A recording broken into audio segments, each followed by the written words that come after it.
హరే కృష్ణ. ఈరోజు రామనవమి సందర్భం. ఎంతో శుభదినం ఈరోజు. మంగళకరమైన రోజు. రాముడు ఎన్నో లక్షల సంవత్సరాల క్రితం ఈ రోజు నాడు అవతరించారు. ఆ సందర్భంగా మనం రామాయణం నుండి రాముడు, భరతుడు కలుసుకునే ఘట్టం గురించి చర్చిద్దాం. గత క్లాసులో మనం చూసాం ఎలాగైతే ఆహ్, భరద్వాజముని యొక్క ఆశ్రమం నుండి భరతుడు మొత్తం సైన్యాన్ని తీసుకొని చిత్రకూటానికొచ్చారు. ఆ చిత్రకూటానికి రాగానే అంత సైన్యము, ఆ ఏనుగులు, గుర్రాలు, రథాలు అవన్నీ చూసి మొత్తం అక్కడున్న పశువులు, క్రూరమృగాలు, జింకలు ఇవన్నీ గూడా అటు ఇటు పారిపోతున్నాయి. అలాగే ఆ సైన్యం రావడం వలన దుమ్ములేస్తుంది. అదంతా చూసి రాముడు అడుగుతారనమాట. ఎవరైనా రాజు వచ్చాడా వేటకి?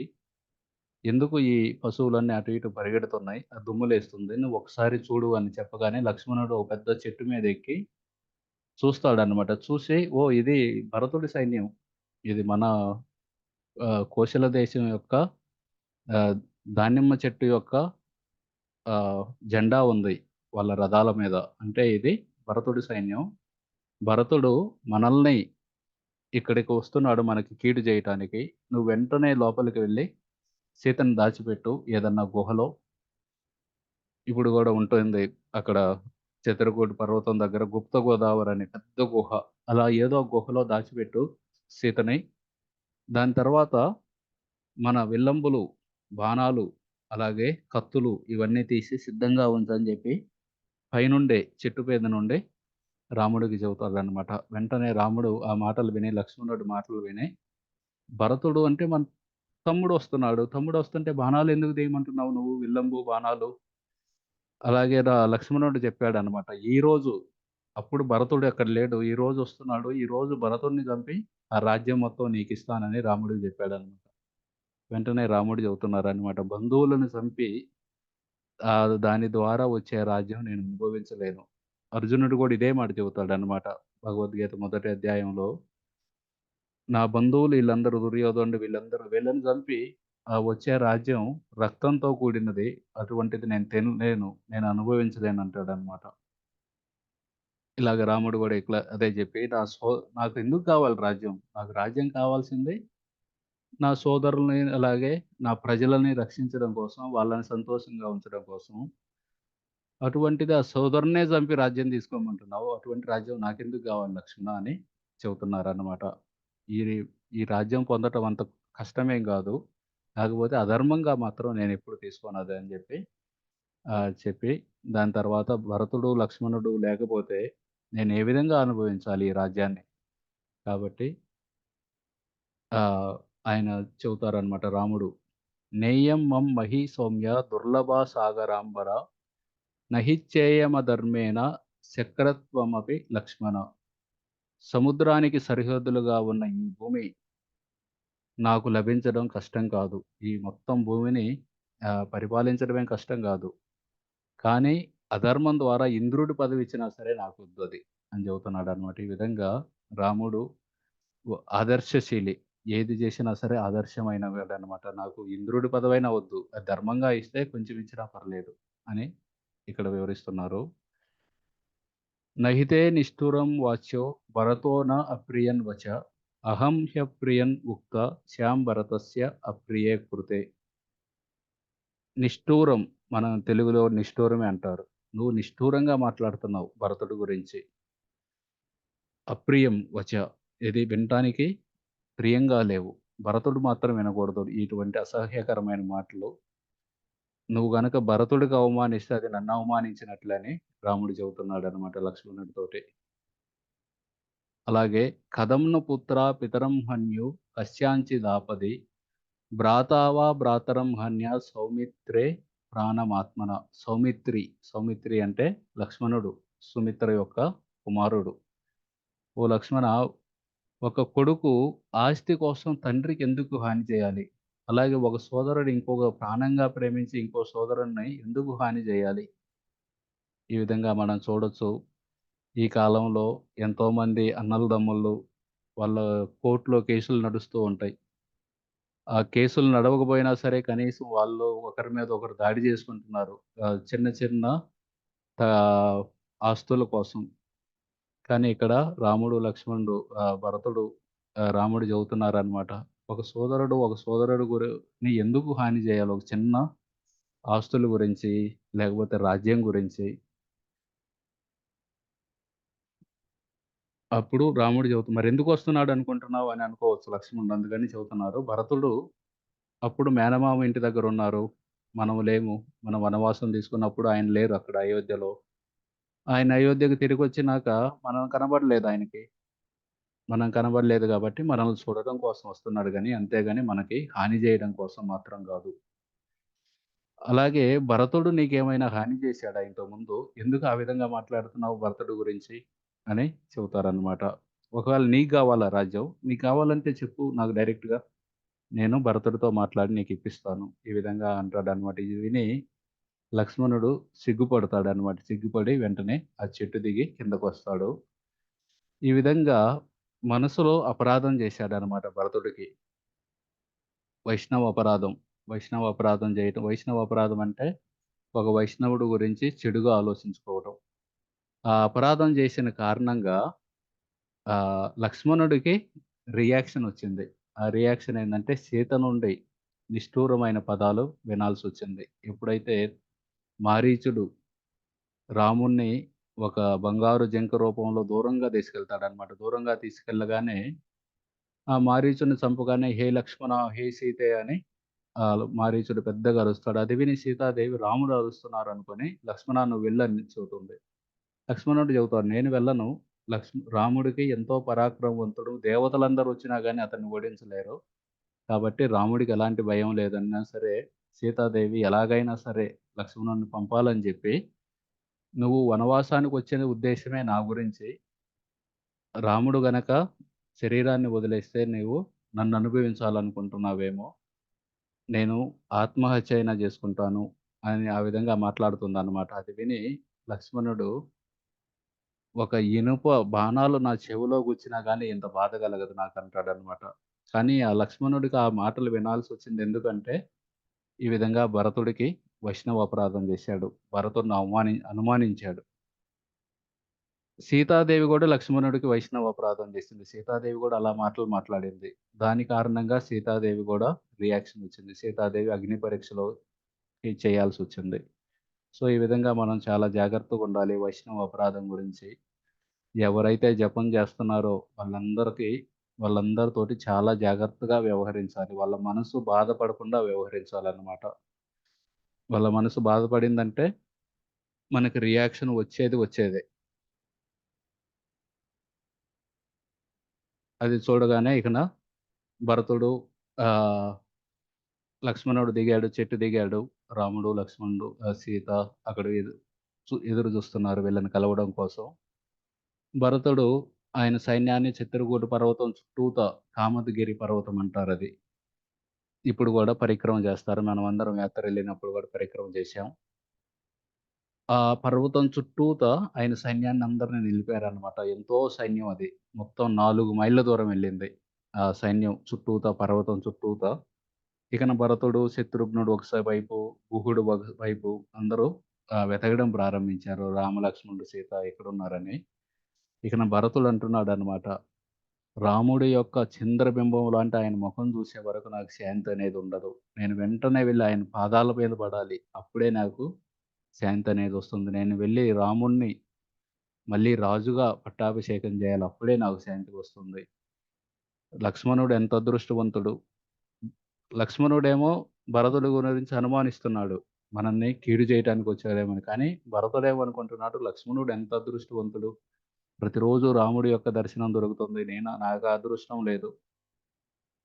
అలాగే సీతాదేవి ఎంత అదృష్టవంతురాలు. ప్రతిరోజు రాముడి యొక్క దర్శనం అవుతుంది. వాళ్ళ సంగతి తర్వాత ఈ పర్వతం గూడా ఎంతో అదృష్టం కలిగుంది. దీని మీద రాముడి యొక్క పాదాలున్నాయి. ఈ అడవి అదృష్టవంతుడు. ఈ విధంగా భరతుడు బాగా ఆహ్, తపనతో ఉన్నారనమాట. వెంటనే వెళ్లి కలవాలని జెప్పి. అలా నడుస్తూ ఉంటే అక్కడ వాళ్ళు దర్భలు కోసి ఉండటం చూశారనమాట. దర్భలు ఎవరు కోస్తారు? ఋషులు, మునులు, యజ్ఞం చేసేవాళ్ళు. రామలక్ష్మణులు ప్రతిరోజు యజ్ఞం చేసేవాళ్ళు. దానికి దర్భలు గావాలి. ఆ దర్భలు కోసి ఉంచి చూడటం చూసి, ఓహ్! ఇక్కడే దగ్గరలో ఎక్కడో ఉండి ఉంటారు అని కొంచెం ముందుకెళ్ళగానే ఒక ఆశ్రమం కనబడింది. ఆశ్రమం బయట యజ్ఞకుండం ఉంది. ఆ లోపల ఆశ్రమం లోపల జింక చర్మంతోటి ధరించి రాముడు కూర్చొనున్నాడనమాట. అది చూడగానే ఒక్కసారిగా భరతుడు ఇకన మాట్లాడాడనమాట. రాజ్య రాజ్యంలో ఆ సభలో అందరు మంత్రుల మధ్యలో కూర్చొని ఉండవలసిన రాముడు ఇక్కడ క్రూరమృగాల మధ్యలో ఉన్నాడు. అలాగే ఎన్నో పట్టు వస్త్రాలు ఇవన్నీ ధరించి ఉండే రాముడు ఇక్కడ జింక చర్మం ధరించి ఉన్నాడు. అలాగే ఆయనకి పెద్ద పెద్ద తలపాగాలు ఇవన్నీ పెట్టి, లేకపోతే కిరీటాలతోటి, పువ్వులతోటి అలంకరించబడిన ఆయన తల ఇప్పుడు కేవలం జటలు కట్టున్నాయన్నమాట ఆయన తల. అలాగే ఎప్పుడు ఆయన శరీరం మీద చందనం పెట్టుండేవాళ్ళు. అటువంటి రాముడిక్కడ దుమ్ము, దుమ్ముతో కప్పబడి ఉంది ఆయన శరీరం అని జెప్పి, ఇకన ముందుకెళ్తాడనమాట. రాముడు పాదాలు పట్టుకుందామని వెళ్తుంటాడు కానీ మధ్యలోనే పడిపోతాడు. మధ్యలో పడిపోయి ఇక మాట్లాడలేకపోతాడు మొత్తం. ఆహ్, మాట్లాడలేక అలా ఉండగానే శత్రుఘ్నుడు గూడొస్తాడు. ఇకన మళ్ళీ ఇద్దరు వెళ్లి రాముడి పాదాలు పట్టుకోగానే, రాముడు వెంటనే వాళ్ళిద్దరిని లేపి ఆలింగనం జేసుకుంటారనమాట. ఆలింగనం జేసుకొని దాని తర్వాత చెబుతారనమాట. భరతుడు ఆహ్, రాముడు అక్కడ కూర్చొని భరతుడు గూడా శృంగవేరపూర్‌లో మనం చూసాం. ఎప్పుడైతే రాముడు ఆయన మర్రి పాలను పట్టించుకున్నాడో ఆయన జుట్టుకి, రాముడు కేవలం ఈ చెట్టు బెరడుతోటి, జింక చర్మంతోటి చేసిన వస్త్రాలు ధరిస్తున్నాడని విన్నాడో, భరతుడు గూడా అలాంటివే ఆయన గూడా ఆయన జుట్టుకి మర్రి పాలు పట్టించుకొని, అలాగే చెట్టు బెరడుతోటి చేసిన వస్త్రాలు వేసుకున్నాడనమాట. అది నార వస్త్రాలు వేసుకోగానే వెంటనే రాముడు భరతుడిని ఒడిలో కూర్చోబెట్టుకొని అడగటం మొదలుపెట్టాడనమాట. దశరథ మహారాజుని ఒంటరిగా వదిలిపెట్టి ఎందుకొచ్చావు అడవికి? ఎందుకంటే రాముడికి తెలియదు. అఫ్‌కోర్స్ ఆయన పరమాత్మ ఆయనకన్నీ తెలుసు. కానీ ఈ లీలలో ఆయన అడుగుతున్నారనమాట. నాన్నను వదిలిపెట్టి ఒంటరిగా ఎందుకొచ్చావు నువ్విక్కడికి? మన నాన్న క్షేమంగా ఉన్నారా? మన అమ్మలు కైకేయి, కౌసల్య, సుమిత్ర వాళ్ళందరూ సంతోషంగా ఉన్నారా? అలాగే వశిష్ఠుడికి అసూయ అనేది లేదు. బ్రాహ్మణుడంటే అసూయ ఉండకూడదనమాట. అసూయ అనేది బ్రాహ్మణులకుండదు. అటువంటి వశిష్ఠుడిని నువ్వు గౌరవిస్తున్నావా లేదా? అలాగే మన పూర్వీకులందరికీ పిండదానాలు ఇవన్నీ అర్పిస్తున్నావా? దేవతల కోసం యజ్ఞాలు చేస్తున్నావా? అలాగే సుధన్వ నీకు ధనుర్విద్యను నేర్పాడు. అటువంటి సుధన్వతోటి నువ్వు సరిగ్గా వ్యవహరిస్తున్నావా? నీ మంత్రులందరూ నువ్వు చెప్పిన పనులన్నీ చేస్తున్నారా లేదా? అలాగే నువ్వు ఎక్కువగా నిద్రపోవడం లేదు గదా! రోజు పొద్దున్నే లేస్తున్నావు గదా! ఈ విధంగా అడుగుతున్నాడనమాట. అది గూడా ఒక రాజుకి లేకపోతే భక్తులకి ఎవరికైనా సరే బ్రహ్మముహూర్తంలో నిద్ర లేవాలనమాట. బ్రహ్మముహూర్తంలో నిద్రలేచి మనం చేసే ఆధ్యాత్మికత ఫలితాలనిస్తుంది. కాబట్టి మనం సూర్యోదయం కంటే ముందే నిద్ర లేవాలి. అదే అడుగుతున్నాడిక్కడ రాముడు భరతుడితోటి. కచ్చిన్నిద్ర వశంన ఏషి కచ్చిత్ కాలే విబుధ్యసే కచ్యం చ అపరాత్రీషు చింతయస్య అర్థం నైపుణం. మీరు అధిక నిద్రకు గురిగాకుండా ఉన్నారని, మరియు తగిన సమయంలో మేల్కొంటున్నారని నేను ఆశిస్తున్నాను. ఈ విధంగా భరతుడిని వేరు వేరు ప్రశ్నలు అడుగుతున్నాడన్నమాట. కచ్చిన్ సహస్రాన్ మూర్ఖానాం ఏకం ఇచ్యతి పండితం పండితో హ్యకృజ్ఞేషు కుర్యాన్నిశ్రేయసం మహత్. మీరు 1000 మంది మూర్ఖుల కోసం గాకుండా ఒక తెలివైన వ్యక్తి కోసం అభ్యర్థిస్తారని నేను ఆశిస్తున్నాను. మీకెంతోమంది మంత్రులుండొచ్చు. వాళ్ళు అందరూ మూర్ఖులైతే ఏం ఉపయోగం లేదు. 1000 మంది మూర్ఖుల కంటే ఒక తెలివైనోడు ఉపయోగం అని చెబుతున్నారనమాట. ఈ విధంగా రకరకాలుగా ప్రశ్నిస్తున్నారనమాట. భరతుడిని ఒడిలో కూర్చోబెట్టుకొని, మీరు ఏవైతే చర్చించారో అవి మీ వేరే రాజులకు తెలియట్లేదు గదా! అవన్నీ సీక్రెట్‌గా ఉంచాలన్నమాట. రహస్యంగా ఉంచాలి. వేరే వాళ్ళకి తెలిస్తే వాళ్ళు హాని జేయొచ్చు రాజ్యానికి. అలాగే నీ మంత్రులందరూ అవినీతికి పాల్పడరు గదా! సైన్యానందరికి జీతాలిస్తున్నారా సరిగా? అలాగే కొంతమంది బ్రాహ్మణులు భౌతిక ఆలోచనలు కలిగి ఉంటారు. వాళ్ళు కేవలం భగవంతుడి గురించి మాట్లాడకుండా కేవలం డబ్బు సంపాదించుకోండి ఈ విధంగా మాట్లాడుతుంటారు. అటువంటి వాళ్ళని ప్రోత్సహించొద్దు. వాళ్ళ మాటలు వినొద్దు. మహిళలకు రక్షణ కల్పిస్తున్నావా నువ్వు సరిగా? ఈ విధంగా నిర్దోషికి శిక్ష పడకుండా చూసుకుంటున్నావా? ఒక్కోసారి నిర్దోషులు గూడా వాళ్ళ మీద ఎవరో ఒకరు ఫిర్యాదు జేస్తారు. కానీ వాళ్ళకి సరైన విచారణ జరిపి వాళ్ళకి శిక్ష పడకుండా జేయాలి నువ్వు. అలాగే ఎవరన్నా దొంగ తప్పు జేశాడు. అది రుజువైంది గూడా. అటువంటప్పుడు లంచాలు తీసుకొని వదిలేయట్లేదు గదా దొంగని. ఈ విధంగా రకరకాల ప్రశ్నిస్తూ ఒకవేళ నిర్దోషికి గనక శిక్ష పడితే, ఆ నిర్దోషి యొక్క కన్నీళ్ళు, ఆ కన్నీళ్ళ కారణంగా ఎవరైతే ఆ శిక్షనిచ్చారో వాళ్ళ కొడుకులు, వాళ్ళ ఆస్తులన్నీ నాశనం అయిపోతాయి అని చెబుతున్నాడనమాట రాముడు. నిర్దోషిని దండించొద్దు, అలాగే దోషుల్ని వదిలేయొద్దు అని చెప్పగానే భరతుడు మాట్లాడటం అన్నమాట. అప్పటిదాకా రాముడికి తెలీదు దశరథ మహారాజుకి ఏమైందని. అందుకే భరతుడు చెబుతున్నారు, "మీ నుండి విడిపోవడం వల్ల మా నాన్నగారు ఆ విరహ బాధంతోటి ఆయన శరీరాన్ని వదిలేసి స్వర్గానికి వెళ్ళిపోయారు. ఆ కారణంగా మన ముగ్గురు తల్లులు వాళ్ళు వితంతువులయ్యారు. ముఖ్యంగా మా తల్లి కైకేయి ఈ కారణంగా నరకానికెళ్తుందని తిడుతున్నారనమాట. కైకేయి మీద చాలా కోపంగా ఉంది భరతుడికి. మీరు తప్పకుండా రాజవ్వాలి. మీరు సింహాసనాన్ని స్వీకరించాలి. దయచేసి మీ పాదాలపై పడతాను దయచేసి నా కోరికను నెరవేర్చండని జెప్పి వెంటనే రాముడి పాదాలు పట్టుకున్నాడనమాట. రాముడు జెప్పాడనమాట. ఒక చిన్న రాజ్యం కోసం నేను పాపం జేయలేను. ఇక్కడ పాపం ఏందంటే వాళ్ళ నాన్నగారి మాట నిలబెట్టాలి. ఆ మాట నిలబెట్టకుండా ఎలా ఉండగలను నేను? అలాగే దయచేసి కైకేయిని విమర్శించవద్దు. కైకేయి ఏదో పొరపాటు జేసింది ఆ సమయంలో అన్నది ఆ విధంగా. అంత మాత్రాన నువ్వు మళ్ళీ మళ్ళీ విమర్శించొద్దు ఆమెని. ఆమెని గౌరవించాలి. వాళ్ళ తల్లిదండ్రులు వాళ్ళిష్టం. ఒక్కోసారి పిల్లల పట్ల వాళ్ళ కోరిక మీదకి ప్రవర్తించవచ్చు. అంత మాత్రాన పిల్లలు తల్లిదండ్రులని ఆహ్, ఎదురు తిరగకూడదు. ఈ విధంగా ఆమె చెబుతున్నాడన్నమాట రాముడు.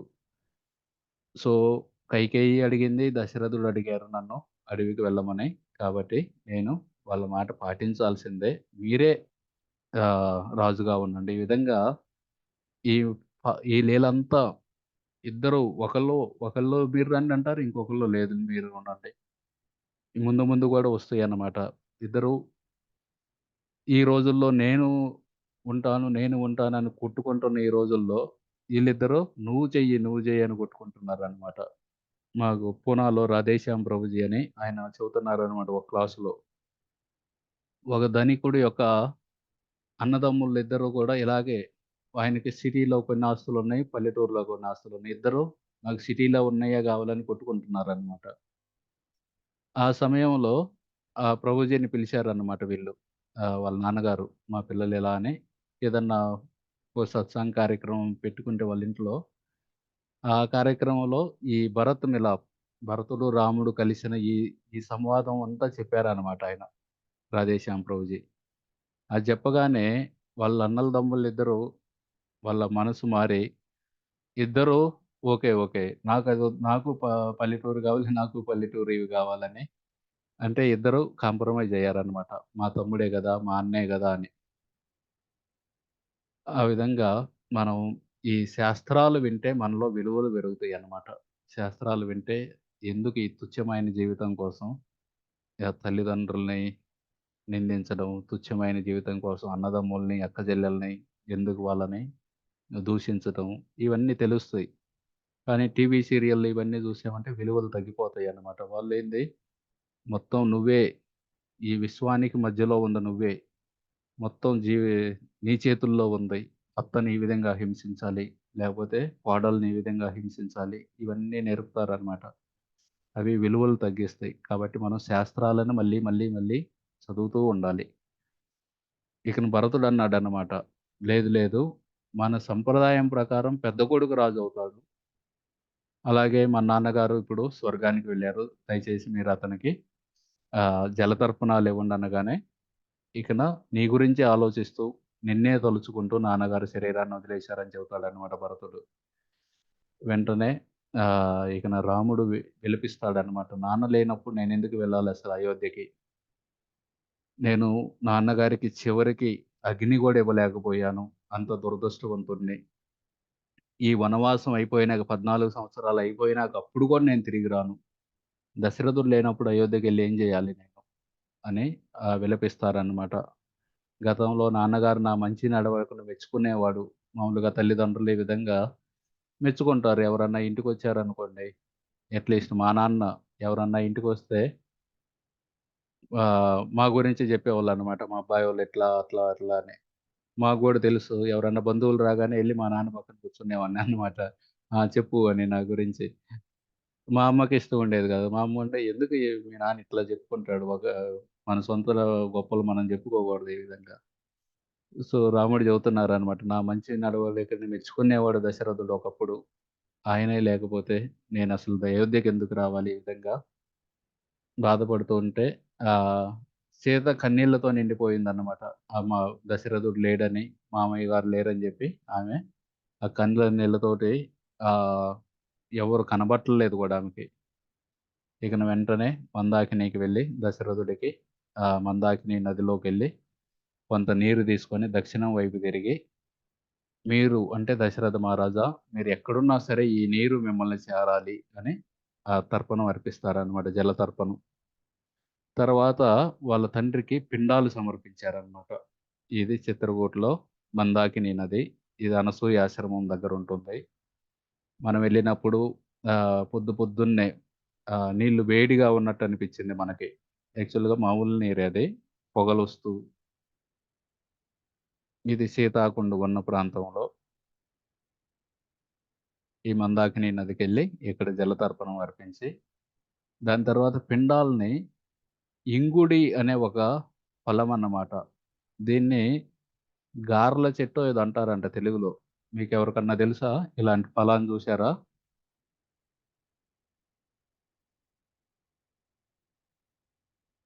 ఓకే. దీన్ని దీని యొక్క గుజ్జును తీసి ఎందుకంటే రాముడు అయ్యో!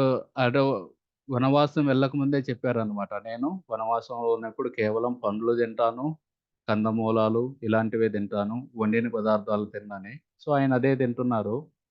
దాన్నే వాళ్ళ నాన్నగారికి గూడా తర్పణం అర్పించారనమాట. ఈ కాయల యొక్క గుజ్జు తీసి దాన్ని ముద్దలా పెట్టి దశరథ మహారాజుకి పిండాన్ని అర్పించారనమాట.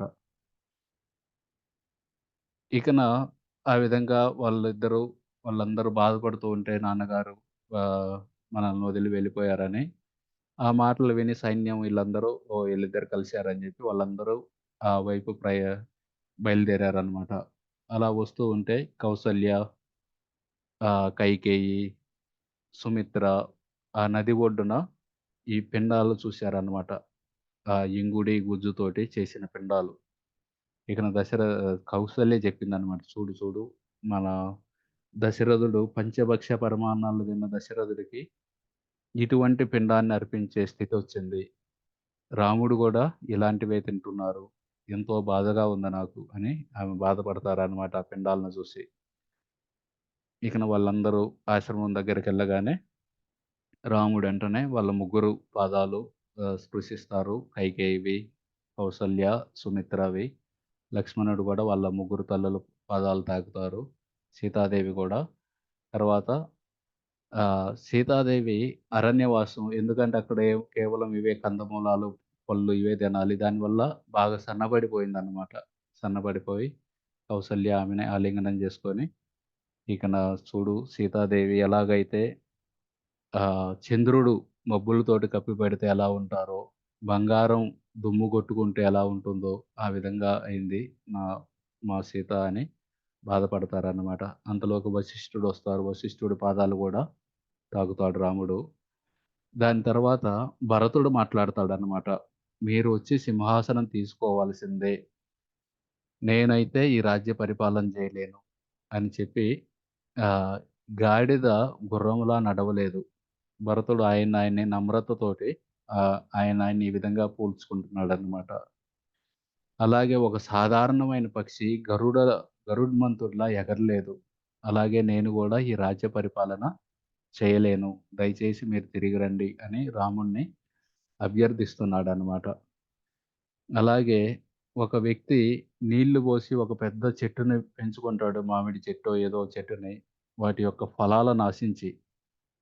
ఆ చెట్టు పెరిగింది, పెద్దదయింది, బాగా పెద్దదయింది. కానీ ఎంత జేసినా సరే ఫలాలు రావట్లేదు. అప్పుడు అతనికి నిరాశ కలిగిద్దనమాట. నాది గూడా అదే పరిస్థితి. నాకెటువంటి ఆనందం లేదు ఈ రాజ్యం వలన.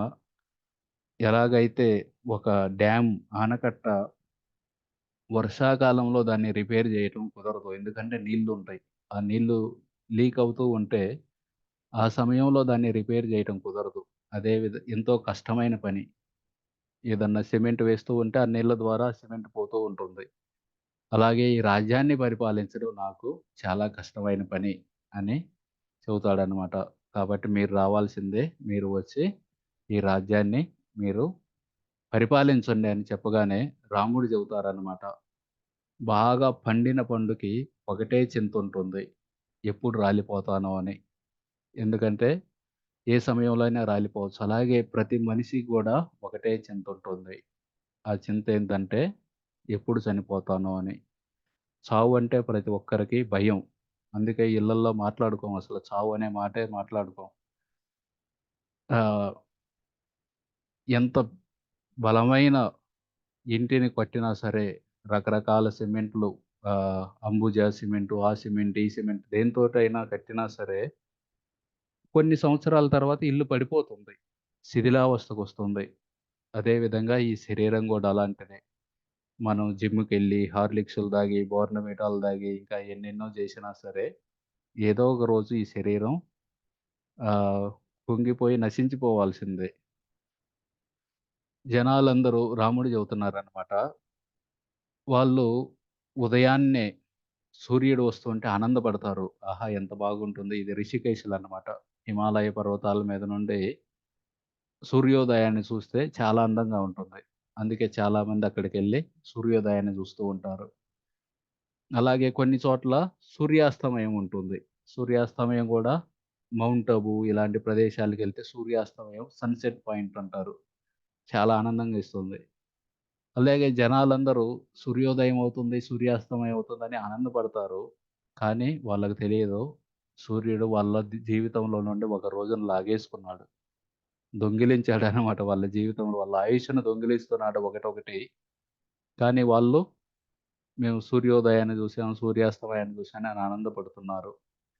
ఎలాగైతే సూర్యుడు ఒక చెరువులోని నీటిని రోజుకి కొంచెం కొంచెం మనం ఎండాకాలంలో చూడొచ్చు. వర్షాకాలంలో చెరువు నిండుగా ఉండిద్ది.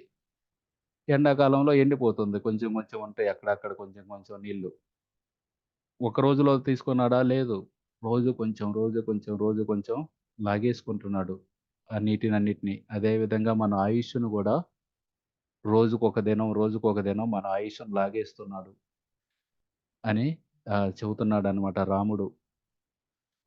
సో, ఎలాగైతే తాత ఏ విధంగా ఎళ్ళాడో, నాన్న ఏ విధంగా ఎళ్ళాడో, అలాగే ప్రతి ఒక్కరు గూడా అదే దారిలో వెళ్ళాల్సిందే. నా జీవితంలో చూసుకుంటే మా తాత 2001లో వెళ్ళిపోయారు. మా నాన్న 2014లో ఎళ్ళిపోయారు. ఇక నేను లెక్కలేసుకుంటున్నాననమాట ఎన్నాళ్ళు ఉంటుందో నాకని. ఎన్నాళ్ళుంటుందో, ఎన్ని రోజులుంటుందో, ఎన్ని గంటలుంటుందో గూడా తెలీదు. ఎప్పుడు ఎవరం పోతామో తెలీదు. సుధాకర్ రావు గారున్నారు మన క్లాస్‌లో ఆయన చెబుతున్నారు. వాళ్ళ వదిన గారు వాళ్ళ ఇంటికొచ్చున్నారంట 2, 3 రోజులు హాయిగా. తర్వాత 2 రోజుల్లో వాళ్ళ పిల్లలు ఫోను చేసి పోయారని జెప్పారనమాట. ఆయన ఆశ్చర్యపోయాను. నిన్నటిదాకా మనతోటే ఉంది గదా! అని. సో, ఆ విధంగా మనల్ని గూడా చూసి గూడా వేరే వాళ్ళు ఆశ్చర్యపోయే రోజొస్తుంది. నిన్నటిదాకా బానే ఉన్నాడు గదా! నిన్న క్లాస్ గూడా జెప్పాడు. పోయాడు ఆల్రెడీ అని అనుకుంటారనమాట. సో, ఆహ్, అది ప్రతి ఒక్కరికి జరిగేదే. కానీ ఆ లోపులో మనం చనిపోయే సమయంలో ఏది మనతో పాటు తీసుకెళ్తామో దాన్ని సంపాదించుకోవాలనమాట. ఎలాగో ఇల్లు, పొలాలు ఇవైతే తీసుకెళ్ళలేం. అవన్నీ మనవళ్ళు వీళ్ళు ఆనందించుకుంటారు. మనతోటి మనం ఏం తీసుకెళ్ళగలం దాన్ని సంపాదించుకోవాలనమాట. ఎన్ని మాలలు చేసామో అయన్నీ తీసుకెళ్తాం. ఎన్ని శాస్త్రాలు చదివామో అవన్నీ మనతో పాటు తీసుకెళ్తాం. అవన్నిటిని మనం సంపాదించుకోవాలనమాట. సో, ఈ విధంగా రాముడు భరతుడికి చెప్పాడనమాట. కాబట్టి నువ్వు బాధపడొద్దు. దీని గురించి, వీటి గురించి అని భరతుడికి ఎలాగైతే నదిలో కొన్ని కట్టె ముక్కలుంటాయి. అవన్నీ ఒక చోటకి చేరతాయి ఆ ప్రవాహంలో. కొంత దూరం ఎళ్తాయి. కొన్ని కిలోమీటర్ల దూరం కలిసి. మళ్ళీ ఆ ప్రవాహంలో ఒక కట్టె ముక్క దూరంగా ఎళ్తుంది. మళ్ళీ మిగతావి ముందుకెళ్తూ ఉంటాయి. అలాగే కుటుంబ సభ్యులు కూడా కొన్ని రోజులు దగ్గరగా వస్తారు. తర్వాత దూరంగా వెళ్తారు. మా నాన్నగారు స్వర్గం వెళ్లారని చెప్పి నువ్వేం బాధపడకు. ఆయన ప్రజలను జాగ్రత్తగా పరిపాలించి రక్షించాడు గాబట్టి ఆయనకి స్వర్గం వెళ్ళే అవకాశం దొరికింది. నువ్వు గూడా ప్రజల్ని అలా పరిపాలించు అని చెప్పి భరతుడికి హితవు పలికారన్నమాట. అది వినగానే ఇక నా భరతుడు ఆహ్, చెవటం మొదలుపెట్టాడన్నమాట. మా నాన్న భార్య మీద వ్యామోహంతోటి ఒక తప్పు జేశాడు. ఆ తప్పు ద్వారా జేసిన దాన్ని నువ్వు నెరవేర్చాల్సిన పని లేదు. కాబట్టి ఒకవేళ మీకు తపస్సు జేయాలనే ఉందా? ఇక్కడే ఎందుకు జేయటం? దండకారణ్యంలో రండి, అయోధ్యకి రండి. అయోధ్యలో జేసుకుందాం. ఇలా మేము గూడా బ్రహ్మచారి ఆశ్రమంలో జేరినప్పుడు మా ఊరెళ్తే చాలామంది అన్నమాట. "నువ్వు భక్తి జేసుకోవాలా? చేసుకో. ఇక్కడికి రా అబ్బాయ్. ఇక్కడ జేసుకో. మన ఊర్లో జేసుకో. ఎవరొద్దంటున్నారు నిన్ను? జపం జేసుకో. ఏదైనా జేసుకో." ఈ విధంగా. సో, భరతుడు గూడా చెబుతున్నారన్నమాట. "నువ్వు తపస్సు జేయాలనుకుంటున్నావు రా. అయోధ్యకి రా. అయోధ్యలో జేసుకుందువు గాని. నేను నీకంటే చిన్నవాడిని. నేనెలా పరిపాలించాలి ఈ రాజ్యాన్ని? దయచేసి నా మీద కరుణ జూపండి. దయచేసి తిరిగి రండి." ఈ విధంగా మాట్లాడుతున్నాడన్నమాట. అదంతా వింటున్నారు అక్కడున్న వాళ్ళందరూ. ఈళ్ళిద్దరి మధ్యలో మాటలు వింటున్నారు. ఈయనేమో మీరు రండంటారు. నేను రానంటాడు. నేను నా అన్న మాటను నిలబెట్టాలంటారు. సో, అక్కడ ఉన్న వాళ్ళందరికి బాధ కలిగిద్ది. అయ్యో! రాముడు తిరిగి రాడేమో అని. కానీ సంతోషం గూడా కలిగిద్ది. చూడు ఎంత ధర్మశీలి రాముడు. మనం అనుకో ఎవరన్నా చెప్పారనుకో, "నువ్వు ఈ పదవి నుండి ఈ పదవిలోకి రావాల్సిందంటే" సరే ఆహ్, నేనే చేస్తాలే సరే పద అని ఎళ్తాం. ఇక్కడ రాముడు ధర్మాన్ని పాటిస్తున్నందుకు వాళ్ళకి సంతోషం కలిగిందనమాట అక్కడున్నోళ్ళందరికి. అప్పుడు రాముడు చెప్పారనమాట. ఇది మీ తల్లే గాదు యాక్చువల్‌గా దశరథ మహారాజు మీ తాతగారు అంటే కైకేయి వాళ్ళ నాన్నకి పెళ్లి చేసే సమయంలో ఆహ్, కైకేయిని నేను వివాహం చేసుకుంటానంటే కైకేయి వాళ్ళ నాన్న ఒక షరతు పెట్టారనమాట. మీరు గనక మా అమ్మాయిని పెళ్లి చేసుకోవాలంటే మా అమ్మాయికి పుట్టినవాడు రాజ్యాన్ని పరిపాలించాలి. అలాగైతేనే మా అమ్మాయినిచ్చి పెళ్లి చేస్తానన్నారనమాట. అప్పుడు దశరథ మహారాజు ఒప్పుకున్నారు. ఒప్పుకున్నాక కైకేయితోటి వివాహమైంది. కానీ పెద్ద కొడుకు రాముడయ్యాడు. దానివల్ల ఆయనకి ఆహ్, అయోమయం అయిందనమాట. ఇప్పుడు పెద్ద కొడుకుని చెయ్యాలా రాజుగా? లేకపోతే ఈ కైకేయి వాళ్ళ నాన్నకి ఆల్రెడీ మాటిచ్చాను. కైకేయి యొక్క కుమారుడినే రాజుని జేస్తానని. ఇందులో ఏది చేయాలని అయోమయంలో ఆయన భరతుడిని త్వరగా పంపేసి అక్కడికి వాళ్ళ మేనమామ వాళ్ళింటికి రాముడికి పట్టాభిషేకం చేద్దామని ప్రయత్నించాడన్నమాట. అలాగే కైకేయి గూడా 2 వరాలు తీసుకుంది. ఇదే విధంగా ఇంకెక్కడొస్తుంది? మా అమ్మాయిని గనక పెళ్లి చేసుకోవాలంటే, మా అమ్మాయికి పుట్టిన వాళ్ళే రాజ్యాన్ని పరిపాలించాలని ఇంకెవరు అడుగుతారు? భీష్ముడు. శాం శాంతన మహారాజు. శ్రీక్షేత్రం. Very good. మీరందరూ శాస్త్రాల్లో బాగా నిష్ణాతులు. ఇట్లాగే సత్యవతి వాళ్ళ నాన్న శంతను మహారాజు గూడా ఇదే షరతు పెడతారన్నమాట. మీరు గనక సత్యవతిని పెళ్లి జేసుకోవాలంటే చేసుకోండి. కాకపోతే సత్యవతి యొక్క కుమారుడే రాజ్యాన్ని పరిపాలించాలంటే అప్పుడు భీష్ముడు నేనికనెప్పుడు పెళ్ళే జేసుకోనని ఆహ్, ప్రతిజ్ఞ జేస్తారు. సో, ఇక్కడ రాముడు గూడా అదే చెబుతున్నారు. తర్వాత మీ తల్లి గూడా యుద్ధ సమయంలో 2 వరాలను పొందింది. కాబట్టి నేను నాన్నగారి మాటని నెరవేర్చాలి. నాన్నగారు మీ తాతకి మాటిచ్చారు. అలాగే కైకేయికి మాటిచ్చాడు. కాబట్టి నేను నెరవేర్చాలి. మీరు ఆహ్, రాజ్యాన్ని స్వీకరించండి. అయోధ్యను పరిపాలించు. అక్కడున్న మనుషులందరిని పరిపాలించు. నేను దండకారణ్యంలో ఈ మృగాలందరికీ రాజునవుతాను అని చెబుతాడన్నమాట రాముడు. ఆ విధంగా చెప్పిన తర్వాత అక్కడ ఉన్న ఒక ఆహ్, మంత్రి ఉంటాడన్నమాట. జాబాలి అని. ఆయన ఇవన్నీ వింటున్నాడు. వీళ్ళిద్దరి మధ్యలో సంభాషణ అంతూ వింటూ, ఇలా అయితే లాభం లేదని జెప్పి ఈళ్ళిలాగే వింటూ ఉంటారు. ఇట్లా ధర్మం అని చెబుతున్నాడు ఈయన. ఈ ధర్మంతోటి ఇయన్నీ మనసు మరల్చడం కుదరదు. కనీసం నాస్తికవాదం చెబుదాం. నాస్తికవాదం అంటే నాస్తికులంటే భగవంతుడు ఉన్నారు అని నమ్మని వాళ్ళని నాస్తికులంటారు.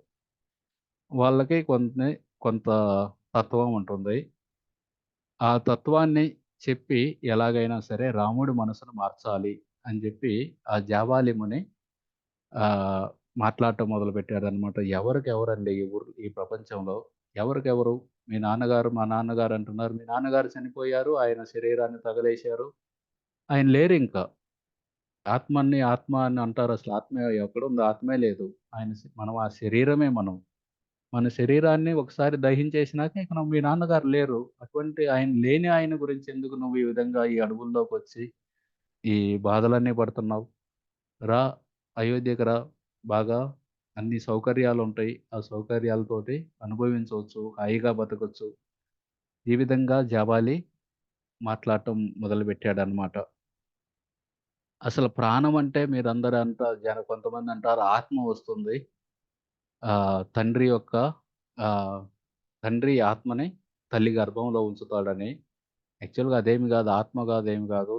తండ్రి నుండి వచ్చిన వీర్యము తల్లి యొక్క అండాలతో కలిస్తే ఆ విధంగా ఒక శరీరం అనేది పుడుతుంది. అంతేగాని ఆత్మ అనేది లేదు, ఏమి లేదు.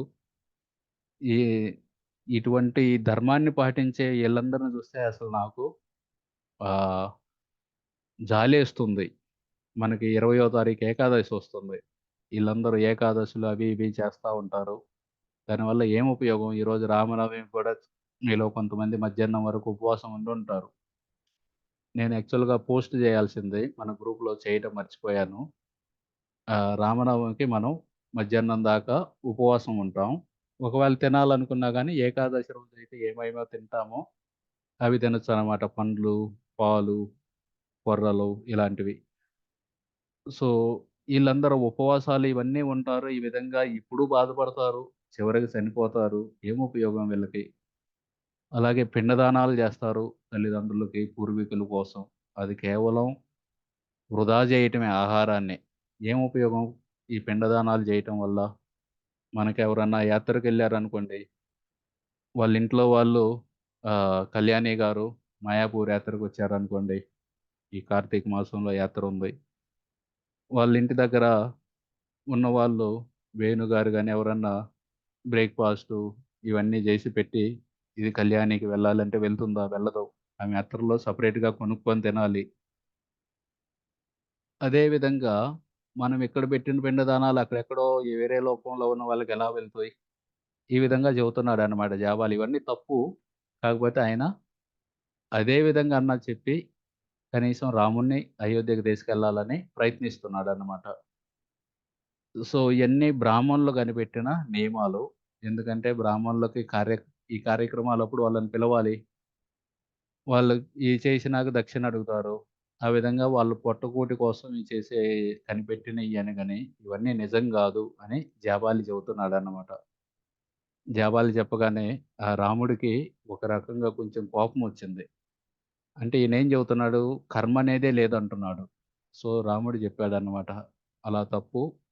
కర్మ అనేది ఉంటుంది. మనం చేసిన ప్రతి పనికి మనకి ప్రతిచర్య రియాక్షన్ అనేదొస్తుంది. అని చెప్పి మనం గనక సరిగా ప్రవర్తిస్తే మనకి స్వర్గమొస్తుంది.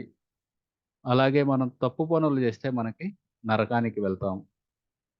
సో, నేను ధర్మాన్ని పాటించాల్సిందే. నేను రాజుగా ఉండి ధర్మాన్ని పాటించకపోతే, నా ప్రజలందరూ గూడా ధర్మాన్ని పాటించరు. ఒక మంచి పదవిలో ఉన్నోళ్ళు ఏది జేస్తే, మిగతా వాళ్ళందరూ గూడా దాన్నే అనుసరిస్తారు. ఓకే. మీ అందరికి ప్రశ్న. భగవద్గీతలోని ఏ శ్లోకం ఇది చెబుతుంది? గొప్ప స్థాయిలో ఉన్నగాళ్ళు, గొప్ప పదవిలో ఉన్నవాళ్ళు, వాళ్ళు ఏది అయితే జేస్తే మిగతా వాళ్ళు దాన్ని అనుసరిస్తారు.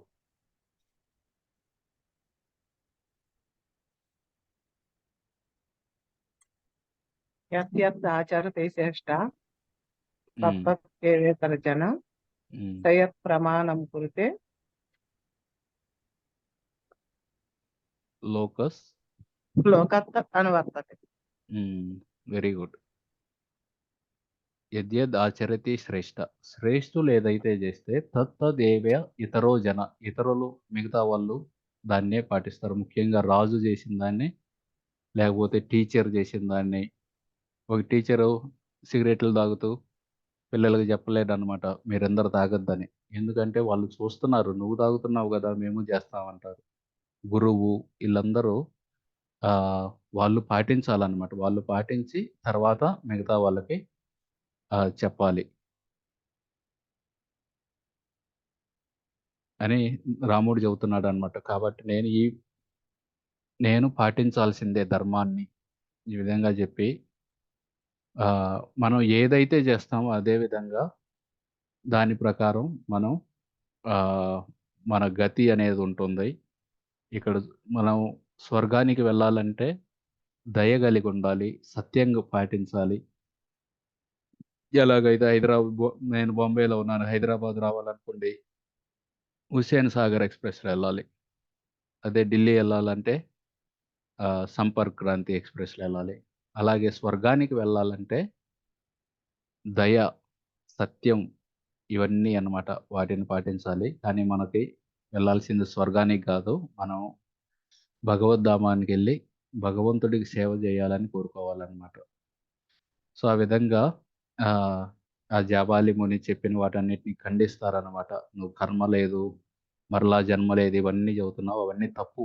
కర్మ ఉంది, మరలా జన్మ ఉంటుంది." ఇవన్నీ చెప్పి అయినా నిన్ననుకోని ఏం ఉపయోగంలే. మా నాన్నననుకోవాలి. నీలాంటి వ్యక్తిని మంత్రి పదవిచ్చాడు ఆయన రాజ్యంలో అని ఇండైరెక్ట్‌గా తిడతారనమాట జాబాలిని. యాక్చువల్‌గా ఈ నాస్తికులు, దొంగలు ఒకటే. వీళ్ళందరిని శిక్షించాలి. రాముడు చెబుతున్నాడనమాట. నేను చెప్పట్లేదు. ఆ శ్లోకం ఉంది. నాస్తికులు, దొంగలు వీళ్ళిద్దరిని శిక్షించాలి అని జెప్పి ఆహ్, అని చెప్పగానే ఆ జబాలి ముని చెబుతాడనమాట. అయ్యయ్యో! నేను నాస్తికుడిని గాదండి. నేను ఎలాగో అలాగా మిమ్మల్ని అయోధ్యకు తిరిగి తీసుకెళ్లాలన్న ఉద్దేశంతోటే ఈ విధమైన తత్వాన్ని మాట్లాడాను గానీ, నేను భగవంతుడున్నాడని నమ్ముతాను. నేను కర్మ సిద్ధాంతాన్ని, ఆత్మ ఉంది ఇవన్నీ నమ్ముతానని చెబుతాడనమాట. ఆ మాటకి విని వశిష్ఠ ముని గూడా చెబుతారు. లేదు లేదు జాబాలి నాస్తికుడు గాదు. జాబాలి ఎలాగో అలాగా మిమ్మల్ని తీసుకురావడం కోసం ఈ విధంగా మాట్లాడారు అని చెప్పి ఆయన ఆహ్, ఈళ్ళ వంశవృక్షం గురించి చెబుతారనమాట. ఈ బ్రహ్మ నుండి మరీచి వచ్చారు. మరీచి నుండి కశ్యప ముని వచ్చారు. అది ఒక చిన్న వీడియో ఉంది. అది గూడా చూద్దాం. ఒక్క నిమిషం ఉండండి. ఈళ్ళ వృక్షం అంతా చెబుతారనమాట.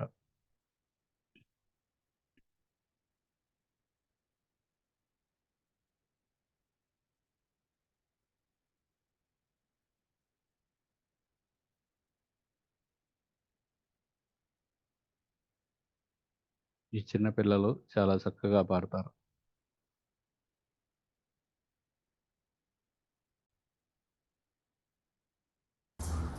నమస్కారం అండి.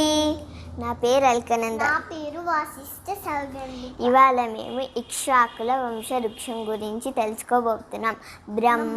బ్రహ్మ కుమారు మరీచి, మరీచి కుమార్ కశ్యపుడు, కశ్యపుడు కుమార్ సూర్యుడు కుమార్ మనువు కుమార్ ఇక్ష్వాకు.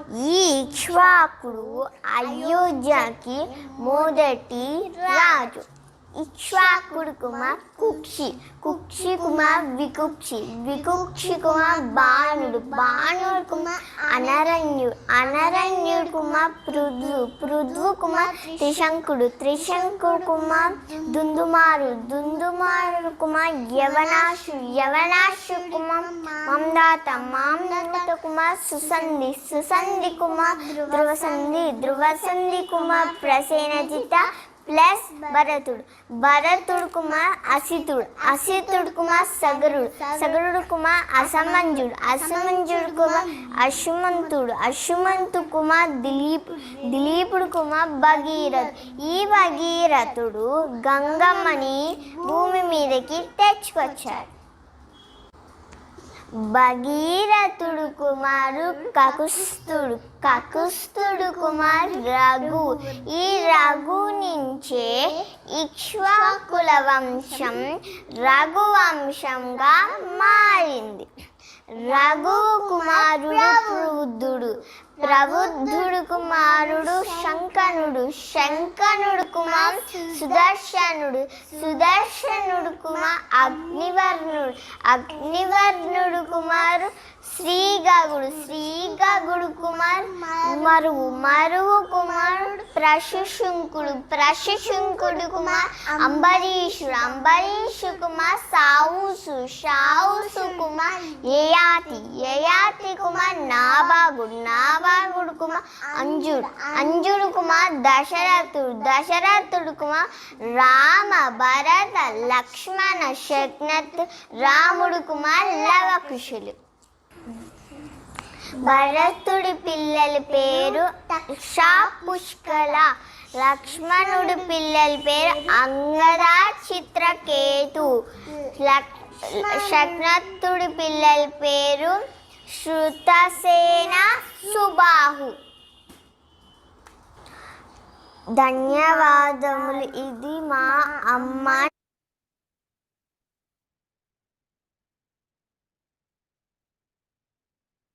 ఈ విధంగా వశిష్ఠుడు ఈ రాముడి యొక్క వంశం అంతా చెబుతారనమాట. ఆ వంశం అంతా చెప్పి దాని తర్వాత ఆయన చెబుతారనమాట. ఇట్లా నాన్నకి తల్లి తండ్రుల కంటే కూడా గురువు యొక్క సూచనలు గొప్పవి. నేను చెబుతున్నాను మీరు రావాల్సిందే అని చెబుతారనమాట. మీరు అయోధ్యకు తిరిగి రావాల్సిందంటే రాముడు చెబుతారు, లేదు లేదు నేను తిరిగి రాను. నేను మా నాన్నగారి మాటని నెరవేర్చాల్సింది అనగానే ఇకన భరతుడు అంటాడు సుమంత్రుడితోటి, మీరు కొంత దర్భను తీసుకొచ్చి ఇక్కడ పరచండి.